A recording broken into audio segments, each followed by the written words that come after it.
And welcome to the 20th, holy shit, episode of Great Scott Marcus. And to celebrate the 20th episode, we've got brand new overlays. Look at all this room. There's quite a bit of room. Look how big we are. Yeah.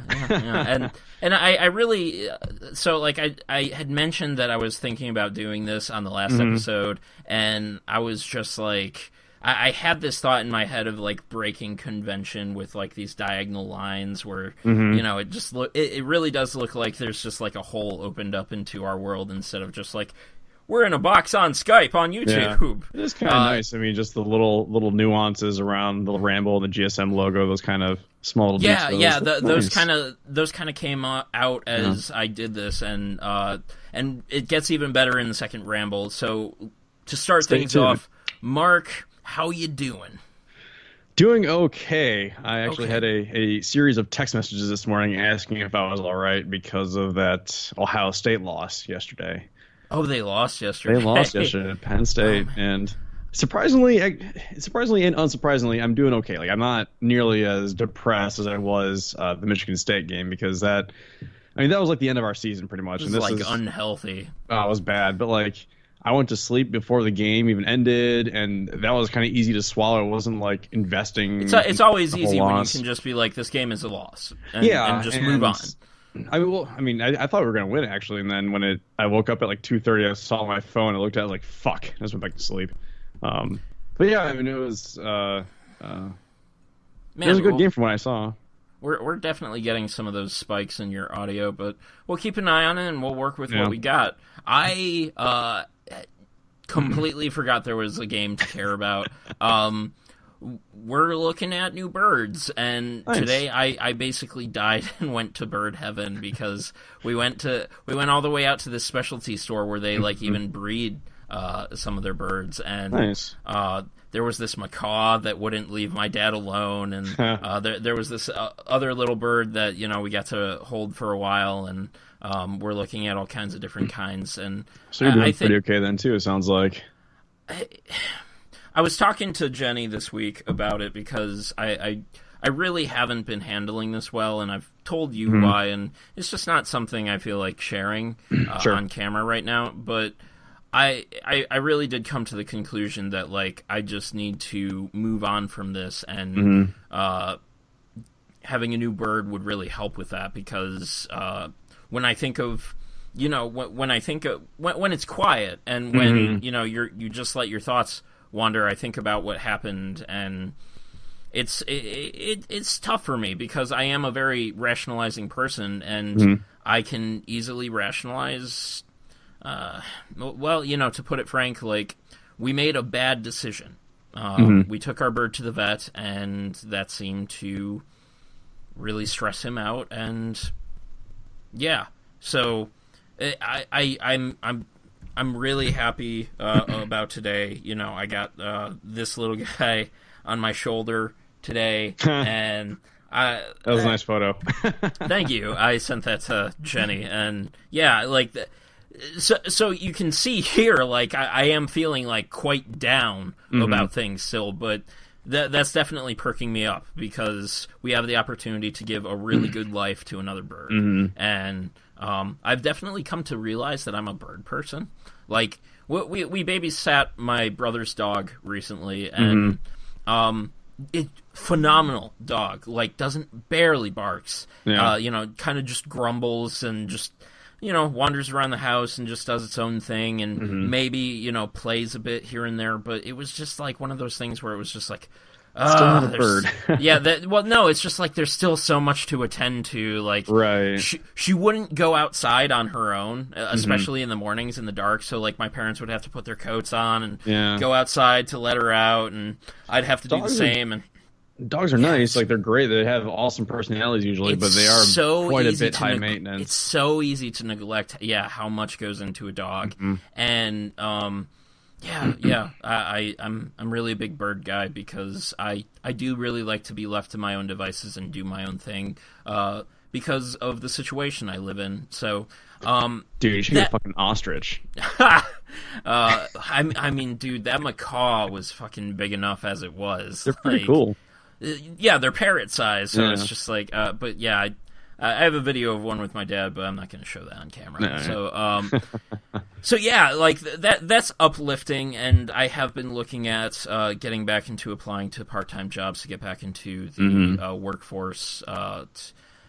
Because it was tough. I was depressed, and it was tough to look at jobs when I had only just started again, and I had only just started to feel better. So, yeah, let's go ahead and get into it. But this before we do, cord was annoying me. I do have one question for you. Yeah, I've got one answer for you. Do you? Maybe we'll find out. So, with these new overlays that we're unveiling here in this episode, do you have interest in doing a new splash screen? You, specifically. The Ramble Entertainment or the Great Scott Marcus? Great Scott Marcus splash screen. Do we have a splash screen for it? Way to watch the episodes, you I'm trying to remember it. I remember doing the Ramble Entertainment one. So, people aren't going to be able to see this, but you're going to be able to see what I'm pulling up. Okay. There it is. Okay, yeah, I remember that. Yep. Yeah. So, I just didn't. I made the Ramble one, but I didn't make that one. Yeah. So I was curious, like with the elements that go into the splash screen that you'll see here, and I would send you those splash screens. Are you interested? Yeah, possibly. And remembering what that looked like, it might clash. I know you weren't the biggest fan of that original splash screen. Yeah, I think it's a good start. Yeah, interested. I don't have time for them yet. There's a couple of other little projects I had in my mind I wanted to do, add to my portfolio. I wasn't sure if it would be something you might look at doing while you're at work. Yeah, exactly. Because let's face it, you don't really. I'm always at work. I don't actually work. I'm just a body that exists that sits in a chair that gets paid. That's about it. But I hope my boss doesn't watch this ever. Something to ruminate on. So why don't we go ahead and get into it? And I'm going to do a proper intro. Welcome, everyone, to Great Scott Marcus, a show here on Ramble Entertainment, where me and my best friend Mark get together and we just talk about stuff. What we talk about is broken out into smaller sections called rambles, like this one about baseball, and then we end on a major topic that will have a lot more length to it. Mark, you are basically a huge baseball fan, and for a long time, I was kind of raised around baseball, but never really got into it. And now, being in adulthood, and especially analyzing games and looking at the systems within them and mechanics and technicalities and all sorts of that, watching the Indians beat the Toronto Blue Jays. Yes. It was really kind of like one of those eye-opening moments where I hadn't really visited watching baseball in such a long time, right. And seeing well, now you got something to cheer for because it's your hometown. I don't give a fuck. It would be awesome for Cleveland. In 100%, it would be awesome for them in a year to go to a championship town, not just a championship team. Yeah, that would be amazing. And I really do. Going back to baseball, it has become more fascinating to see because I remember the pitcher, you could tell he was afraid of this one batter on the Blue Jays. I believe it was Batista. Oh yeah, he's a slugger on the team. Yeah, and you could with the box, the pitcher's box, you could tell he's actually playing outside, and he has set himself up for to at least try to walk him. But if he strikes him out, that's good enough too. And he's playing right on the edge of the box, certain batters you try to hit pitch on the outside, pitch on the inside. And it depends on their stats. If a baseball player continuously pulls the ball a certain direction, if the right hand they pull it off to left field, then you're a sure shit going to try to pitch to the outside. And that was so fucking cool. It's stuff like that I love about baseball. That's so mechanical. Yeah. Baseball that's one of those things that's easy to make an off the cuff, comment about, baseball is a lazy sport. You just go and you just kind of have hot dogs and drink beer. No, like it's incredibly mechanical. Well, and then in that same game when it was like the last game against Toronto, I forget who the batter was for Toronto, and Indians the pitcher threw a ground ball. Like, that batter doesn't hit ground balls, but it's like that pitcher was trying to get the ball low because he had a runner on first base, and it's like if you leave it up in the zone, he's gonna hit it for a base hit, advance the runner maybe to third base, which you don't want to do. And so it's just like, if let's say if there was no one on first base, then he probably could have pitched a little bit more leeway, like how you want to hit the guy. But it was like, well, you know what? Like, I don't want to walk him. I'm gonna try to get him to hit the ball, keep the ball low, and induce a double play. A lot of strategy. It's a ton of strategy. And then there's like this one I've known for a while, and I think it was like even 4 years ago I shocked you with this comment because I said, what did I say? I was just like, oh yeah, someone else was talking to the two of us about baseball, and I was just like, no, there's like a ton of strategy just in how you hold the ball, and that I had known since like high school, like because one of my friends who was on the baseball team showed me a ball with all the different kinds of markers on where and how you should hold it, and kind of like the velocity with which you can throw on different kinds of pitches. And that really should have, given me more of a clue, but it's, again, one of those things you have to see all the technicalities to really embrace. Yeah, and it really helps. I mean, when I started getting into baseball probably like 2 or 3 years ago, and I liked it, but I wasn't habitually watching it like I am now. Like during the season, I'm watching, I probably watched over 60-some games this summer. And what really helps is actually listening to the commentary, because that's taught me a lot. Then I start picking up on these these swings that these batters have. If they're in a slump and like they're like swinging it late, and like picking up different pitches between a fastball and a slider, and like how they're thrown, and like it's those small little intricate details that if someone that is not used to baseball doesn't watch, and they watch and like they're just hitting a ball with a bat, like it's so boring. It's like, it's really like there's a lot of detail, and those details make it super intense.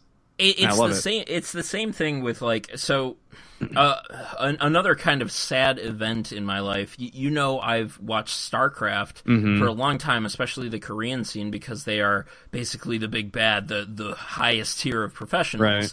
Right. And they 5 of their teams disband this week because of betting within basically throwing matches because of betting within that esports scene, and just drop off in viewership and drop off players.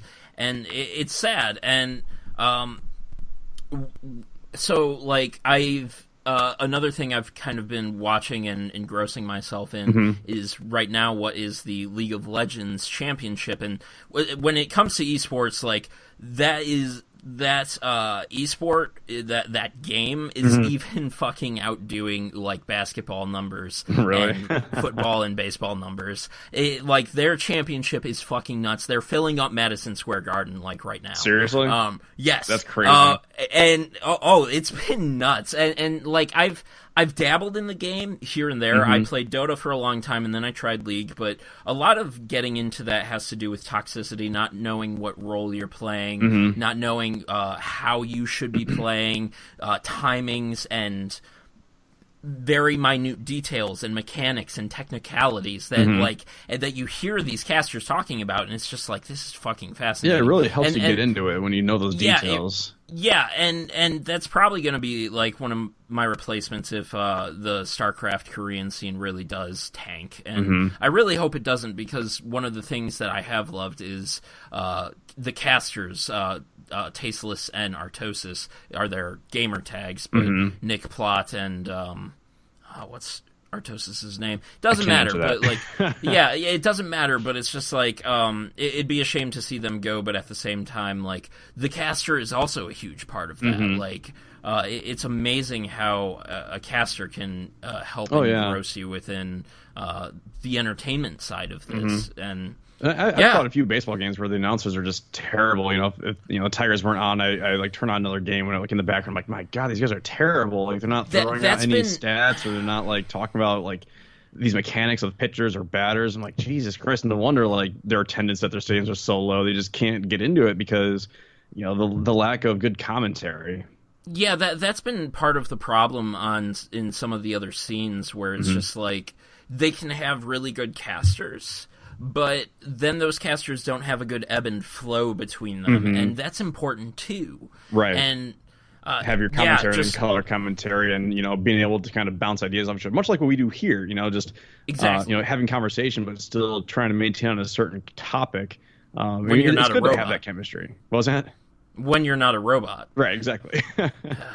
But yeah, like it was definitely fascinating to take a lot of these mechanics that I've been roiling my brain with for years now, and then look back at something that I haven't looked at in such a long time with baseball. And I feel like and what's awesome is that they even said like, and you can also check on ESPN the League Championship Series, the World Championship Series this weekend, where they talk about like the different teams and how the one guy was rooting for Cloud9, and maybe some of that was scripted because there's still like that tension between like actual sports people and like gamers who like esports, and maybe that was scripted, but it was still very cool because just how like hearing how they talk about their sports game and how they talk about my video game, and cool. I'm thrilled. It's weird that like that divide. I've heard some sports people just say like, oh, it's not sports, and like I've heard some sports people say, oh, it absolutely is.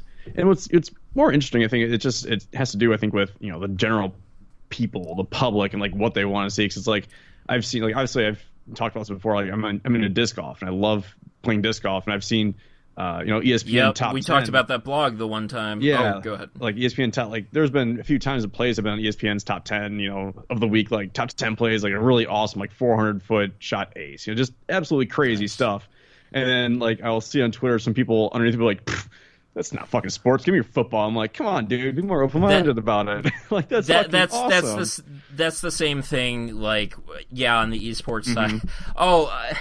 I remember this one comment because when ESPN first started trying to dabble in this, they did one of the games I do play more regularly, Heroes of the Storm, and they had a big tournament conclusion on ESPN, and then Kotaku had the reactions to that. And this one guy's comment said, oh man, I can't believe this. All these fat fucking nerds, sitting here like watching this, like, come on. And his Twitter picture was him with this massive fucking beer gut. And they highlighted the response to his comment, God. And they were like dude, you don't even know how to run. Did you even look at your Twitter picture before you said that? That's funny. It kind of returns to our topic from last time about this off the cuff bullshit, where it's just like, guys, we can have it both ways. Yeah, exactly. Like, you're gonna get, you already get like all of the football and more that you can't even handle. Absolutely. Basketball, baseball, hockey, baseball, the top four in this country.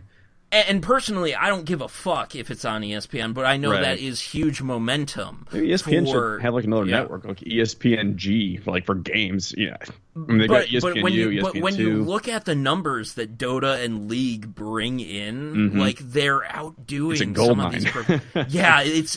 It's really one of those things where it's just like, we're gonna make fucking cash, right? And it makes sense. I mean, I watch it on Twitch, but it makes complete sense from that perspective. So, we're already way off baseball, so why don't we just go ahead and get into the next ramble?